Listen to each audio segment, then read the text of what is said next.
Welcome to the Ironcenturion podcast. I'm Michael DeGroat, and not long ago, we talked about the idea of reading a book together in the future. And so Tim Storm's here and Ruedi Schubarth, and we're going to be talking about the book, 10 Signs of a Leadership Crash.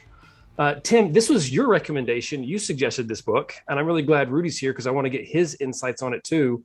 But Tim, would you remind everybody what this book was a little bit about, like the high level, who wrote it and why? Yeah, so I heard about this book first on the Art of Manliness podcast, and he was a guest on their show. And he was just kind of talking about it, and I picked it up. And the great thing about the book is that it can be read, if you're Ruedi Schubarth, you can read it in 45 minutes. The rest of us mere mortals can probably take about an hour and a half to read this thing. But it's a pretty fast read.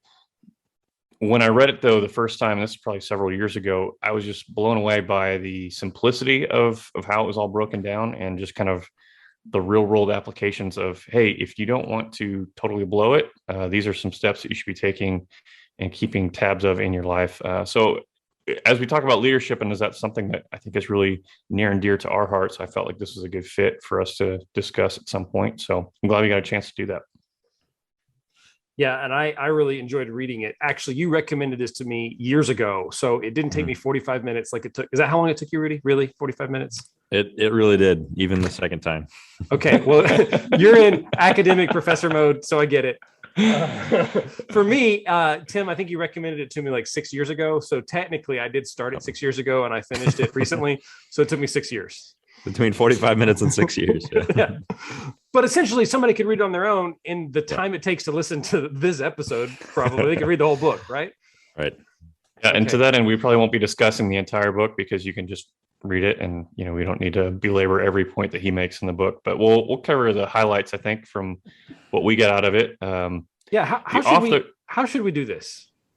Like, how do we do this? Well, as a professional podcaster, I think that we should probably just kind of talk about some of the highlights, things that jumped out to us from the book, instead of kind of going line by line, like I anticipate my wife's book club probably does when they get together to discuss books. So that sounds good to me. I have jotted down some notes that stood out to me. Ruedi, you've probably done the same, right? Stuff that stood out. I did. Yep. So real quick, I want to touch on the author. And the author of this book is Stephen Mansfield, who was a pastor in Nashville for 20 years before he became a public speaker and an author, and I guess a PR guy. Michael, is probably how you best described it when we were kind of talking about this off the air. Yeah. But he goes in, and what he does is he helps people who have majorly screwed up their lives, specifically those who did it in a leadership position. So we're talking about things you probably saw on the news in the last 10 years or so. He could have been involved in some of those cases where he helped bring restoration to those situations, which I think is a very admirable thing to do. And from a pastor's background, I'm sure there was a lot of being able to share the gospel in those types of situations, which is encouraging from that standpoint. So while the book is written by a former pastor, I don't think that it was intended necessarily for a completely Christian audience. I think he does a good job of opening up for anyone in a leadership position, whether they're believers or not. But one of the things I wanted to kind of bring back into this conversation was, how do these things apply to the gospel? How do they apply to our walk as followers of Christ? And I think that'll add some more depth to some of the things that he's saying here. So, Ruedi, I know you personally have some experience with two of your pastors, kind of falling down on the job, so to speak. So you want to talk us through some of those and kind of what you've experienced as a congregant in these situations? Sure. I did actually receive the recommendation for this book the same time as Michael, about 6 years ago or so. And I didn't pick it up until I personally experienced or got to witness a leadership crash through the leadership at my current church, and picked it up and saw lots and lots of parallels along the way.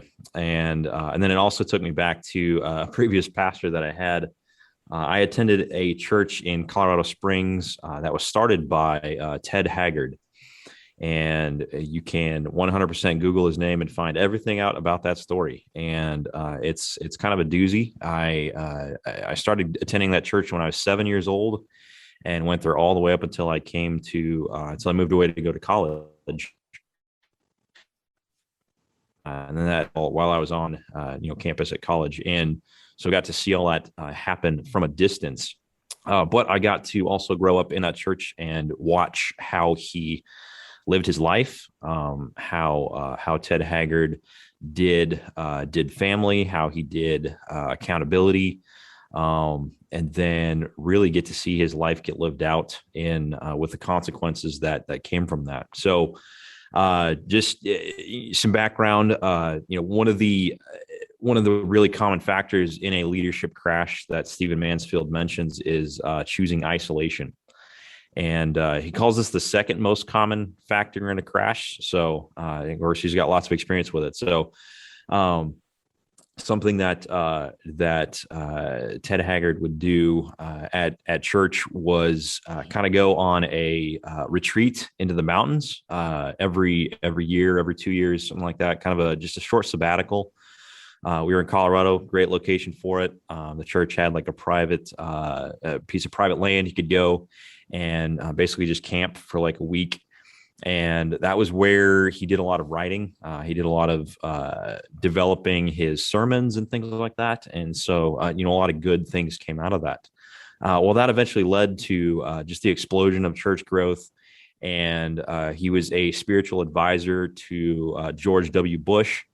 He was the president of the National Association of Evangelicals, and very prominent leader. And I think initially to save time and some travel and make things a little bit more, or I guess be a little bit more accessible, he began going to a hotel to accomplish the same task, essentially. Just go into a little bit of a sabbatical period, have some time to write and reflect.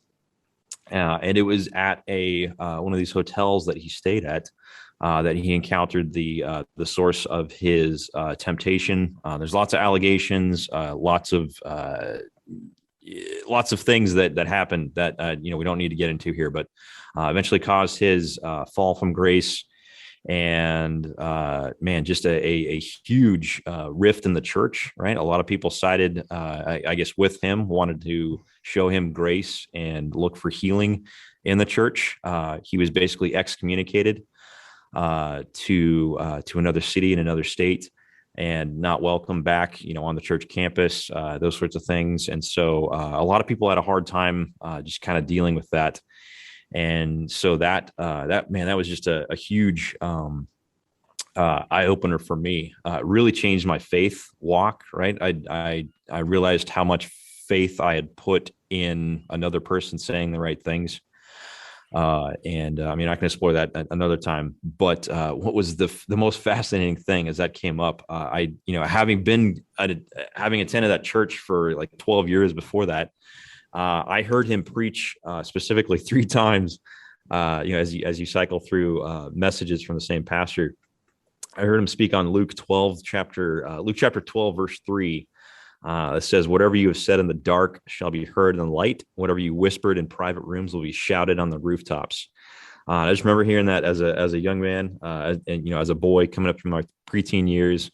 And just thinking, like, man, what a weird verse. Like, I wonder how that applies. And then, turn on the TV close to Christmas time. I think it's my freshman or sophomore year of college, to see, national news. This news about Ted Haggard, George W. Bush's, spiritual advisor, getting caught up in this sexual scandal. So, man, that was intense. So, really, just. That's one of the points from Mansfield's book about choosing isolation. When we pull away from people, when we isolate, we're very vulnerable. Wow, that's Rudy, that's a powerful story. I think I had forgotten that story was in your past. I had known it at one time, but I had forgotten about that. It seems to me like we don't have to go very far to find a leadership crash, right? Like we look at pastors But I mean, I think of even one that's a common denominator for all three of us, which is very sad to me, is relatively recent news of Ravi Zacharias and some of his kind of moral failings. And that's connected to all three of us because we all had the opportunity to meet him in person.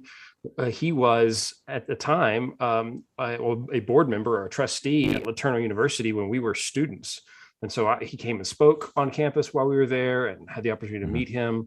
And his books and writings and thoughts have been very influential in my life from a worldview and philosophy perspective, and apologetics has always been something I've really been drawn to. And so that was a significant blow, and it is for many, as he was such a modern day titan of the faith, and that news was really devastating. So, Michael, let's touch on that real quick. What are we as Christians to do with that content, right? I mean, that was his life's work was inspiring and brought so many people close to a better picture of who Jesus is, and he even was influential in salvation, and I'm sure a lot of cases. So he was speaking truth for a lot of that time, and what are we supposed to do with some of that, the leftover work that we have from him, and now that we know what's happened? Well, it's really so hard. And you and I've talked about this even before, kind of just trying to wrap our heads around, like, so what do we do with this? Because at one point, and I don't know now where it stands, but his organization, which heartbreakingly is run by his daughter, so that just makes it hard for her to be leading through all of this. But they were pulling some of his content. Publishers were pulling his content. It was just because it kind of was caught up at the tail end of the Me Too movement, and his scandal was sexually involved as well. And so it just was hard. And I do think that there is a point to ask the question about the nature of truth.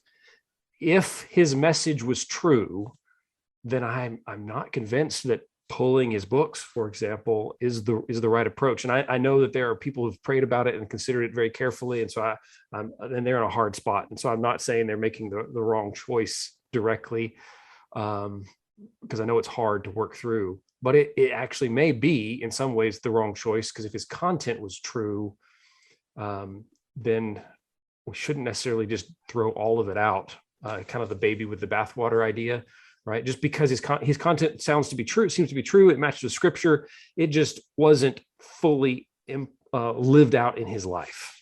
But on the other hand, we would expect that in some cases, right? I think a big question about leadership crashes, the question shouldn't be so much, why do leaders crash? It's partially, I think the question may be, why do some leaders not crash? Because what the Bible says is that we're all fallen and sinful, morally decayed on the inside, except for the work of the Holy Spirit and Christ. And so we would expect certainly non-believers to crash, and even some believers to just have a hard time standing up against the onslaughts of our own fallen nature and the enemy. Right. So that's what I've wrestled with that, is if it's still true, though, it's still true.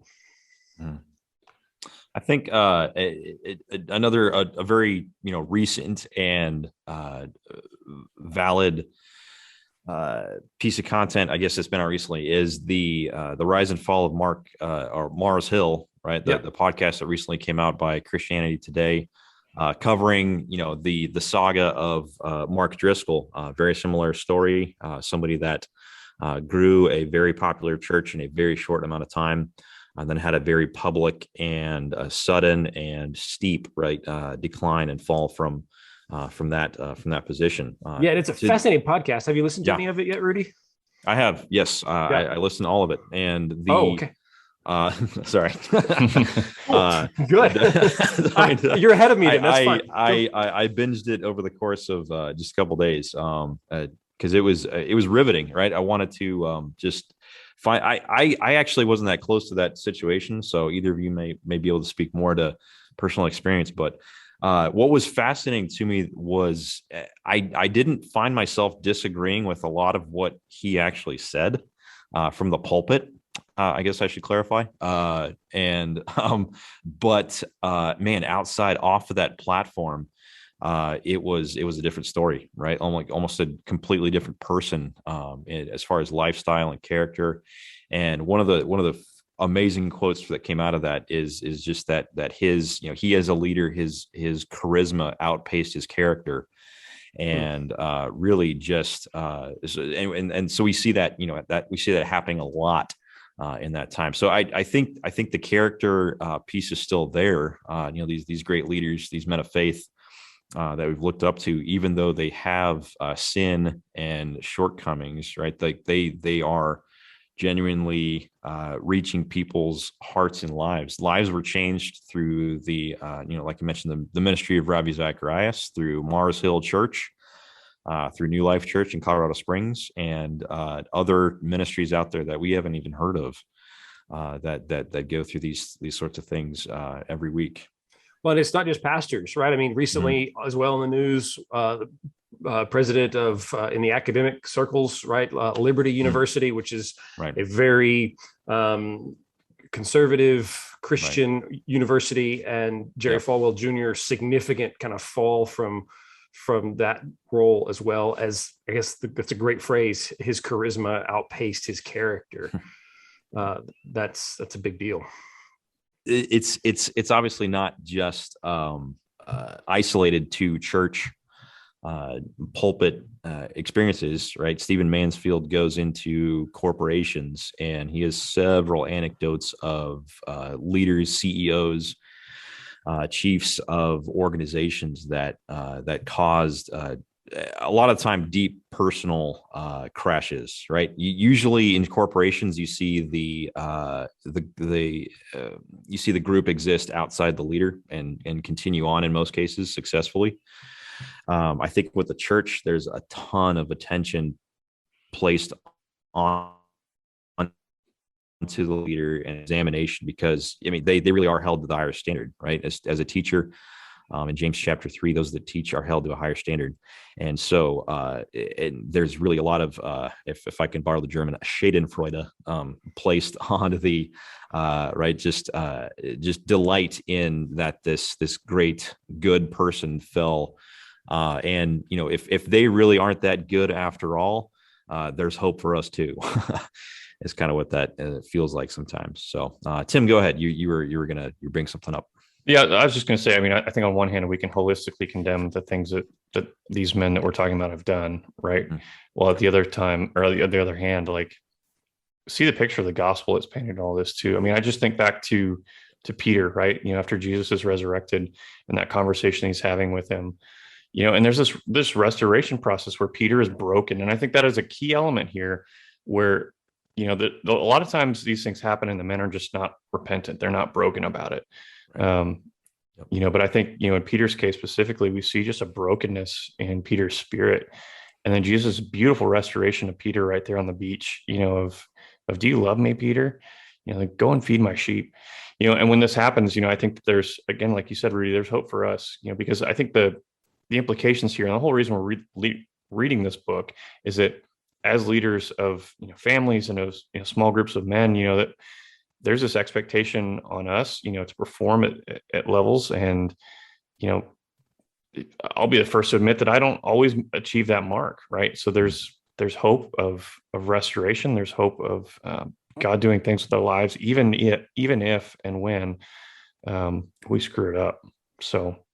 Well, I think you see that really well in scripture, in Hebrews 12. Hebrews 12 is the hall of faith, right? And it lists all these people that in Sunday school we were told are like heroes.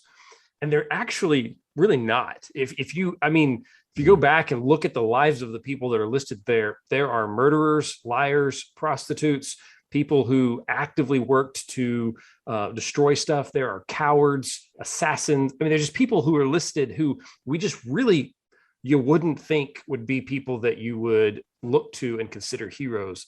And then Hebrews 12 says, but these are the great people of our faith, because of the fact that they trusted God and what he did through them. And so I think that's an important thing for us to look at, specifically when we're looking at leaders that have fallen, that are in Christianity, that we shouldn't just necessarily throw them away and discard everything they've ever done, because who's going to be left if we do that? Not me. So I think there's definitely hope to be found in the redemption side of this, right? On the other side, but let's talk about kind of some of the things that come up in the book. I guess warning signs, right? It's signs of a leadership crash that can hopefully prevent this from happening in the first place, right? Prevent pain from spreading to thousands of people, and keep your family whole, and really grow in the leadership and the purpose that God has brought you to.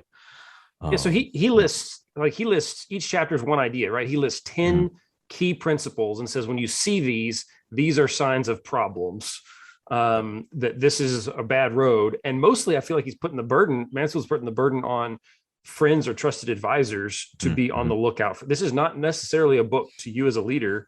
It's to you as a leader to give to your closest friends or to give to your staff in part, right? Absolutely. The intent is that you would have a circle of men around you. So if you are not part of a community, well, he talks about that as a point later on in the book, that, if you don't have a group of friends that can hold you to, some standard of accountability, you're in a bad spot.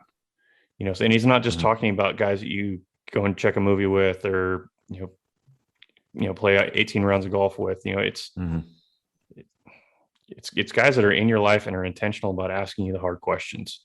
So with that in mind, I think that's the overall context of this book, is that he's assuming that that's something that you have in your life.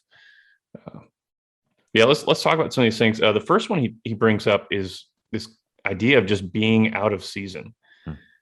And what really struck me there is the biblical example, I think, of David and Bathsheba, right? Where you have David in a place where he's supposed to be somewhere else, and he knows he's supposed to be somewhere else because the scripture calls it out. He said he should have been at war with his army, but he was at home. So I think there's a very poignant mark. I think we see a lot of these signs throughout history, but I think that was the one thing that jumped out about me about this idea of being out of season, was being somewhere you're not supposed to be when you're not supposed to be there. Yeah, you're too soon, or more likely you're too late. It's time for you to move on. It's time to pass the baton of the torch. And that's hard. And most people don't recognize that. I've seen leaders do that well. I've seen leaders do it poorly. Most often it's poorly, where it's just time to pass the torch and everybody else knows it. Like, they're the only ones who don't know that it's time to pass the torch. Everybody's just kind of waiting for them to figure it out. But in the meantime, it's hurting them and it's hurting others. And and it's a bad scenario. It's really hard to own up to the sunk cost fallacy, right? We see it in the leftovers sitting in the fridge, to the the car payment on the lemon that's in your driveway, and then relationships, vocations, things like that. So it's definitely very difficult to own up to the investment that you've put into what might be time for something else, right? So that was interesting. I think we should explore that in the future. Maybe talk about like discernment, vocation. How do you know when it's the right time to for something to come up? Because that could be really confusing for a lot of people, I feel like. Yeah, that sounds like a good conversation. Yeah. The second one Mansfield mentions is choosing isolation. And this is not actually the one, Tim, you were talking about, where he talks about friends, although it does talk about this. But just the idea, and maybe this was Ted's case, Ruedi, the pastor in Colorado, just choosing to be alone and isolated a lot. That is a bad place. Maybe the old phrase comes to mind, which is idle hands or the devil's workshop, which I don't know that I completely agree with. Kind of like cleanliness is next to godliness. Those aren't in the Bible. They're not actually true, but they're truisms. There's some wisdom maybe there, and choosing isolation. And this one personally is tempting for me. I tend to lean more toward an introvert. I'm not shy necessarily, but I get worn down talking and being around people too much, and I need a place to retreat and recharge. And so this one's tempting for me, which means I can use it. I can justify it easily, because I can say, oh, well, I know I need time by myself to kind of recharge some. And so I watched this one in my own life, that I am that I am choosing solitude the right way. Like Jesus was accustomed that he would withdraw by himself. But I think there's a fine line between that and then the negative side of it. Yeah, he brings up three reasons I think, why this is a bad idea, or when people do this and it is a bad idea. The first is that because they're in a position of authority and they don't think anyone else can say anything to them. Right. So an example of, a pastor who's just like, whatever I say is gospel. Don't come talk to me about this. Again, I think that pops up in the Ravi Zacharias case, where he wasn't allowing his staff to speak into some of his periods of isolation that were not productive. The second one is out of hurt, right? So we might have been hurt, and now we're withdrawing from the people who could have hurt us, or because, of a hurt in our lives, we're withdrawing so that we don't have to face our wounds in public or with our friends. And the last one is guilt, right? So you've done something that is wrong, and you don't want to fess up to it. You don't want to take ownership and repent. So it's easier just to believe the lie, right? And live in that darkness. Yeah. Set the away message, turn off the phone, and just disappear so nobody can reach you. And then maybe it'll all just blow over. Yeah. Yep. Mm-hmm. Yep. Yeah. I think especially in that last one, especially if we're not pastors of mega churches, the guilt and the hurt portions of that period of isolation, I think are common temptations for all of us as men. If we experience hurt, if we experience guilt that we don't want to own up to, I think it's really easy to back out and say, you know what, if I just take a few steps back and no one really wants to pay attention, it'll be just easier that way. And I think that's, again, where you really just need a solid group of friends who can identify that and call that out and say, hey, haven't seen you around recently. What's going on? And not let those things happen, because, speaking, from personal experience with some of these things, like no good ever comes from isolation, especially when it's driven by those two elements. Yeah. Right. One that stood out significant to me was the idea of, and I think they kind of go together. Some of these are, a big theme is your relationships with others, but the idea of evading confrontation. And he talked about evading or dodging confrontation. And I thought at first that he was just talking to the leader who starts trying to wiggle his way around confronting moments. But as I unpacked that, I also realized that he's talking about, or seemed to be talking about, others around the leader in their life need to be bold enough to speak up and say, hey, dummy, don't do that. You're headed the wrong way. And so that the burden of this one is two ways. Did y'all read it the same way, or did y'all feel that too? Yep. I did. Yep. Yeah. I highlighted the statement that confrontation is an extension of love. And you really see that played out in James 5:19 and 20, which says, my brothers, if anyone among you wanders from the truth and someone brings him back, let him know that whoever brings back a sinner from his wandering will save his soul from death and will cover a multitude of sins. Right. So we see this as an extension of love, even in scripture, where it says, go and run after that brother. When Jesus talks about leaving the 99 sheep to find the one that's lost, like that's not just a nice thing that Jesus says, it's something he expects us to do. Right. And that's, confrontation has honestly, and I speak as a not good confronter. My heart rate goes up. I get sweaty palms, anytime I'm about to go confront somebody directly. Right. It's a scary thing, but man, my favorite quote from that chapter, I'm an airplane mechanic at heart. So, it spoke to me where it said low level explosions prevent big ones, right? That's how your car drives. That's how airplanes stay in the sky. They have a bunch of tiny little explosions and it keeps them from having a big one. I think if you have room for that sort of relationship, and you really need that from friends, right? I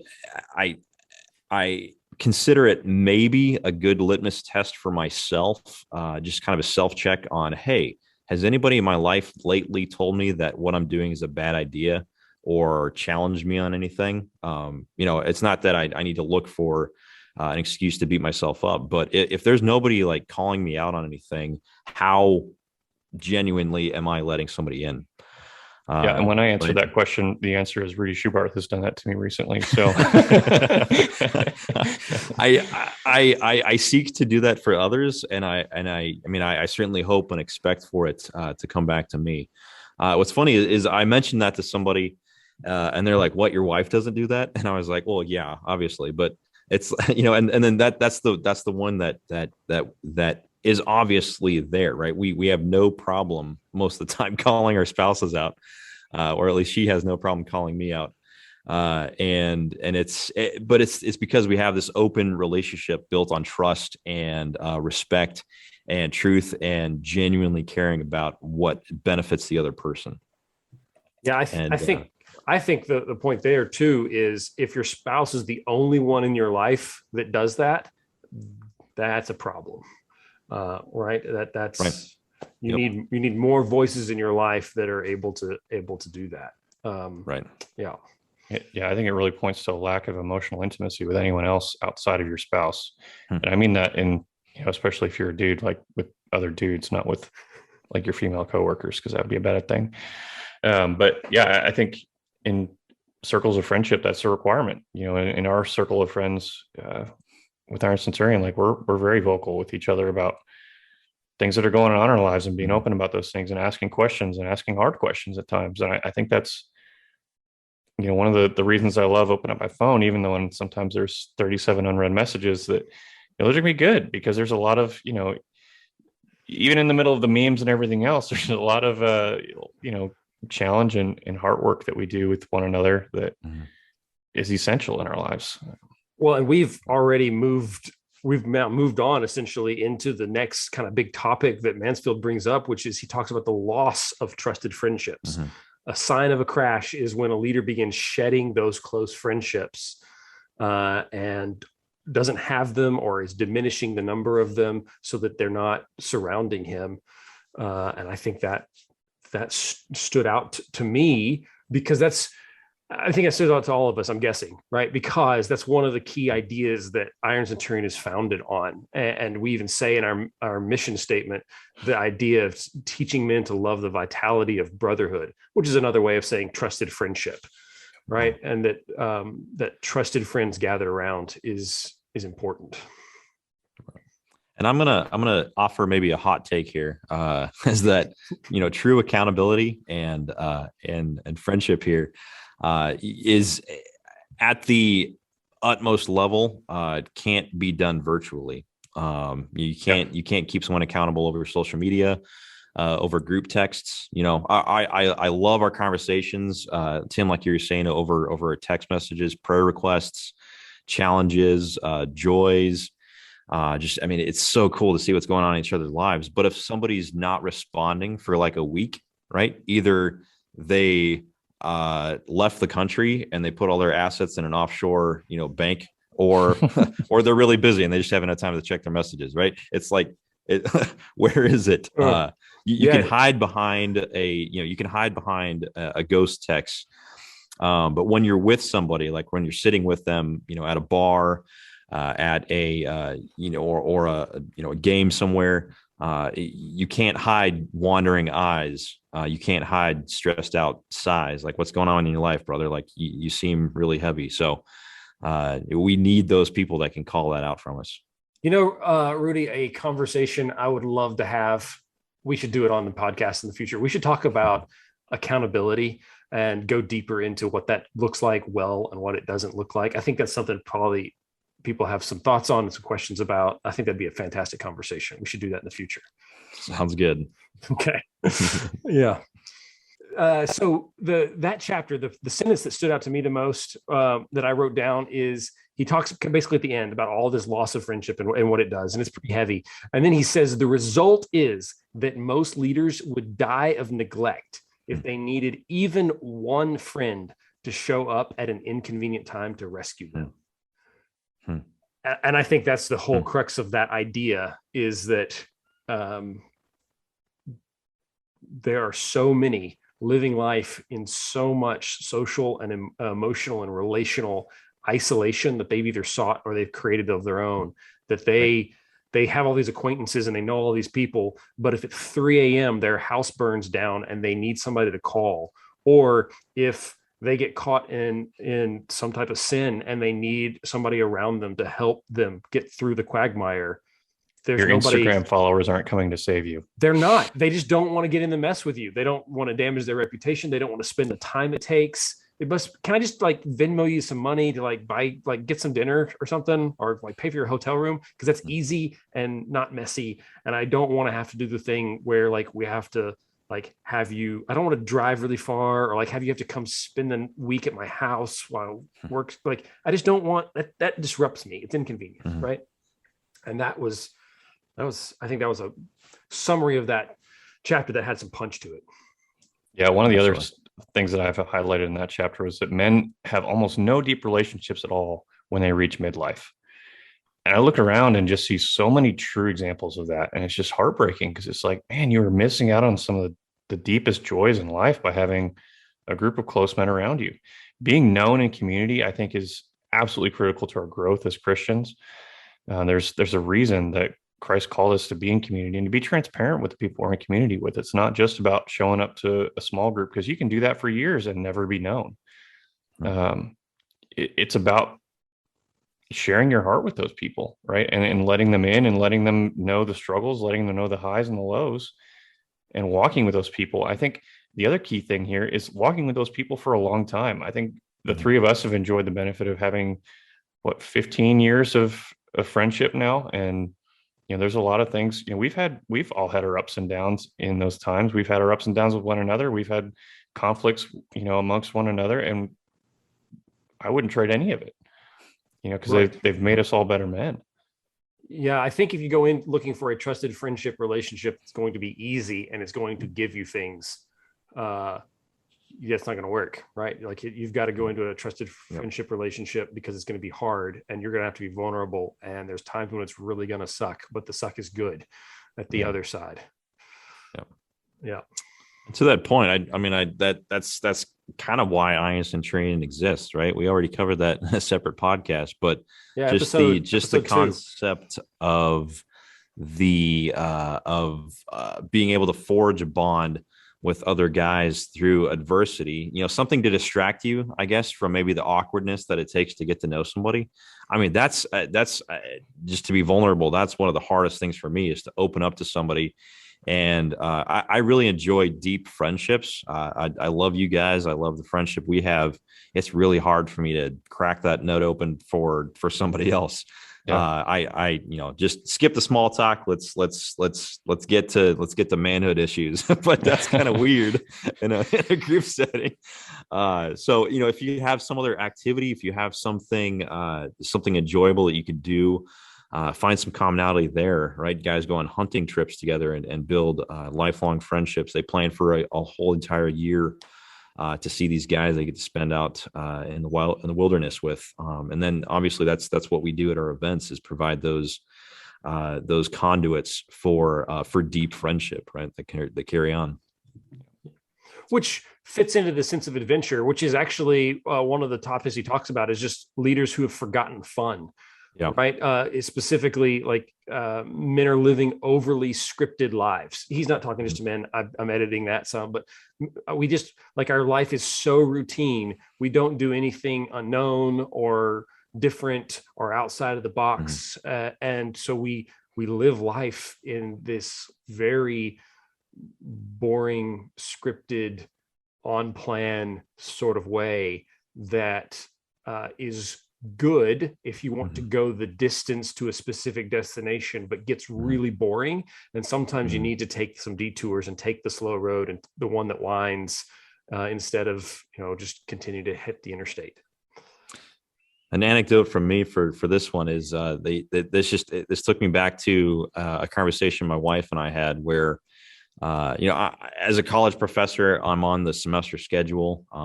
And so I'm a little bit of a slave to the schedule during the academic year. But my wife mentioned just kind of offhand, it was a July sometime. We were on a family trip somewhere, and she goes, "You know what? I really like the summer Ruedi more." And it was, it was goofy, but at the same time, man, it made me think of it. It double check my attitude at home and everything. during the time when I'm in the busy seasons, when I'm in, when I have a lot of demands placed on me. Man, don't forget to have fun. Wrestle with wrestle with my kids on the living room floor. Be 5 minutes late somewhere because we're telling jokes and laughing about stuff. Like, don't you just lay off the stress. Is kind of message I heard loud and clear from my wife there. I like the summer Ruedi more. That's a great, I mean, and not everybody's on that same schedule where they can have a summer version of themselves, but you can take summer off from work and so I can be more fun. Sure. Right. Yeah. But I mean, you can find that too. Like, the Saturday like if you intentionally plan a fun Saturday, or maybe even just don't plan it. Maybe just literally plan a day. You're going to get in the car and do something, drive somewhere, go somewhere. You're going to flip a coin for whether you turn right or left, and just, do something that's outside of the pattern to intentionally. It's going to feel dumb because it has to, because if you're so fixed on that pattern, you need to break it, and it's going to feel wrong and backwards and dumb. And that can have some value. Yeah, I think there's something, to be said for having the spontaneous fun. But if that's not happening in your life, which I have a hard time with spontaneous fun, I think most men probably do, right? Because you've got so many responsibilities that spontaneous fun just doesn't happen. Then be intentional about scheduling spontaneous fun, even if you got to do it a year in advance and say, look, this weekend is a weekend that is dedicated to X, Y, or Z. My wife and I are having a conversation, a few weeks ago of, you hear all these guys that talk about like, yeah, one of my annual fishing trip up to Alaska that had been going on for the last 20 years. I was like, when do people start those? Because is now a good time to do that? Right. Well, that's a good point. When do those things start? On the next episode. Tim, what was that? You had a quote, something about, well, you're an engineer, and maybe it has to do with the spontaneity thing, but where is a Churchill quote? Yeah, so I mentioned it before we started. Quote, yeah, it says, "We want engineers in the world, but we don't want a world of engineers." So, thanks for that, Winston. Well, we want Winston Churchill in the world, but we don't want a world of Winston Churchills. So it works both ways. Right. For sure. I think this, if I can be again open to my own life again, this spoke to another chapter about serving the schedule, and how deeply we get enmeshed in what's next, or keeping the important thing. Man, this I have the opportunity to work at a Christian university. So yes, I'm in the academic world, but I'm also, I've also got a foot in what I would consider ministry. So often it can feel like I have this mission. I got to go do this mission, guys. Like stop, kids, get off my feet. Stop trying to play. Like I'm trying to be serious here. And man, that just tears down their self-esteem and the schedule, right? And I think we can all relate to that in a small piece. If you think about how stressful it is to get ready to leave for church on Sunday morning, right? You're going somewhere to work or to worship as a family, to honor God with your time and everything. But then it just becomes this maelstrom of stress and angst. And what are you trying to do? You're trying to get there on time. You start serving the schedule more than the people that are there in your family. So I don't know. So that was I felt called out by that by Mansfield there. Yeah, that one got me too, actually. Well, I should say that brought back memories of times I've had to fix that very problem. I think it's okay in my life at the moment. It'll probably be a problem again, and I need to be reminded of this. But I remember in the past a few times when I just kind of blew my entire calendar up and just refigured out, like, why is stuff on the schedule? What goes on the schedule? And what's the purpose behind it? Because it can quickly just become a list of things to do in meetings. And then all of a sudden you've become slave to your calendar, but you're not a good gatekeeper of what gets on there or why it's there. And so your life is getting ripped to shreds. And a lot of us, yeah. And we're all well-intentioned guys. I mean, a lot of those things that are on the calendar are good things, right? Like as we're recording this episode, like we're in the middle of hurricane season, we're in the middle of, prepping for our fall event. Like on top of our regular work responsibilities, on top of, X, Y, and Z that are going on in the world right now. And I just feel like there's so many different things this chapter really hit home, because I'm just like, man, I spend a lot of time when I get home at the computer, doing work and doing good things, but are they the best things? Because I've got 3 little kids that are running around the house, and I've got a wife that I need to be attentive to as well. And if you don't stop and spend some time to think about it and be intentional about these things, like, yeah, they're just going to get way out of hand. And again, this is why it's one of the points of a leadership crash, is because if it's truly controlling you, it's going to bring you down. Well, and he talks about people in this specific one. He says he has seen people bring their world down or crash on purpose because they don't know how to get off the wheel. Like, they just don't know how to make it stop, and so they just blow the whole thing up so that it stops. And I think that makes sense. You get so burnt out, and you can't see any way out unless you just blow the whole thing up. And so you do. And then a lot of people get hurt in the process. Yeah. Tim, when you mentioned this book to me years ago, you gave me a highlights of it. You told me about Stephen Mansfield. I knew his name already from some of his other writings. And then you mentioned kind of what he did professionally after being a pastor, which I didn't know, kind of the rescue team to come in after a big high profile crash. And then you mentioned some of the ideas, some of these that we're talking about. And I don't remember any of them that you mentioned except this one. You mentioned number 9, which is building a third world. And I don't know why you mentioned it. Maybe that's the only one you mentioned because you were trying to give me a warning. I don't think so, but it stuck out in my head. And I remember saying, what do you mean a third world? And then I intentionally have changed the way I do some things in my life because of this one, even before I finished reading the book, just because of what you told me about it. Do you want to explain the third world idea? Yeah. So in the book, he's talking, I think most of his client base is kind of in the wealthier category, but he's talking about guys that go off and buy a cabin in the mountains and all these different things. So they essentially have a place that's away from their normal lives. That's a place of escape. And you definitely don't have to be in the top 1% of the world's wealth to have a third world by any means. That can be a garage, that can be staying late at the office, that can be any sort of thing. And that's really taking you out of a place where you belong and putting you in a place where you're choosing escapism.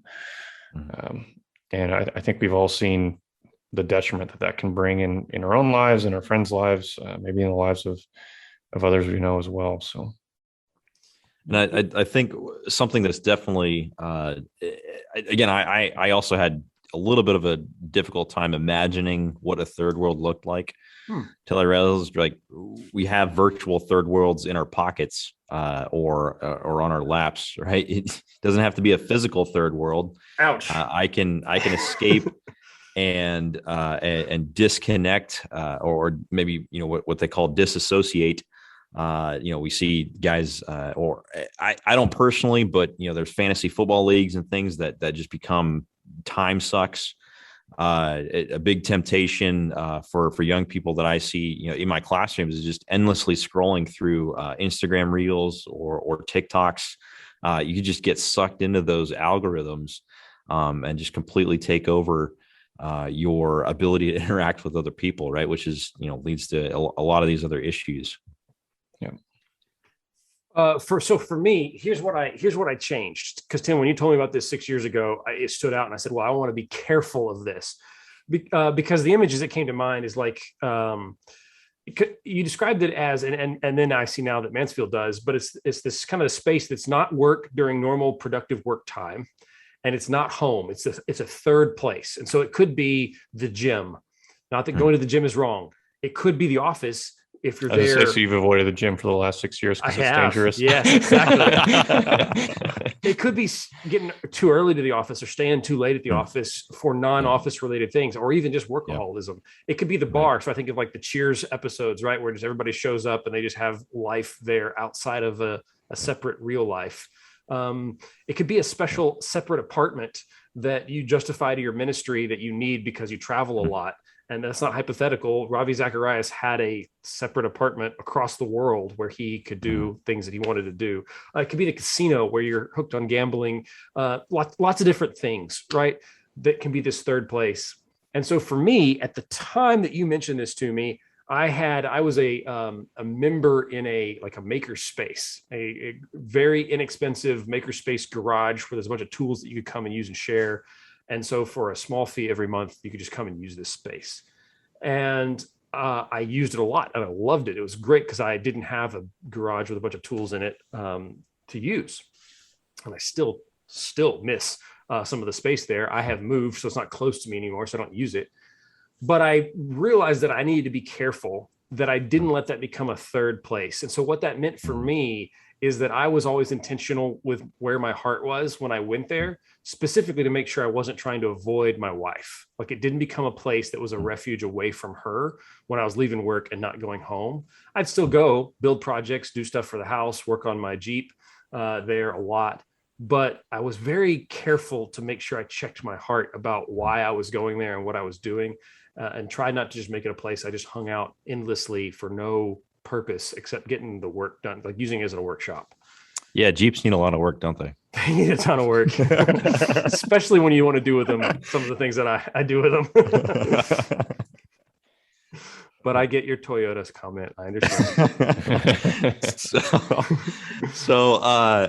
I guess to kind of wrap it up a little bit, what would you say is kind of the overarching?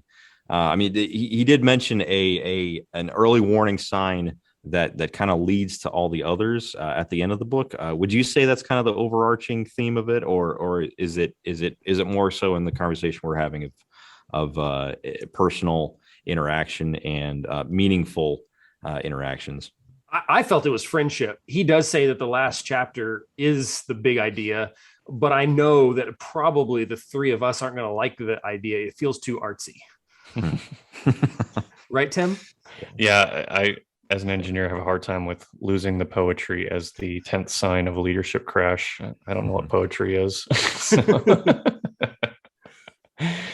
No, but I think his point here is, when you lose the vision, when you lose perspective on the big picture, and you're just so sucked into the day-to-day operations, you lose that initial feeling you felt when you first took on that job that you loved. When you first entered that position of leadership.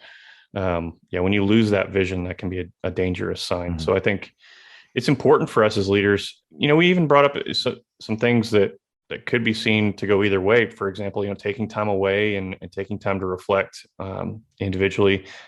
Well, first of all, we see Jesus doing that several times throughout the gospel. So I think that's clear enough evidence that that's not necessarily a bad thing. But I think that can be good for us as leaders to be able to take that time to refresh from time to time and make sure that,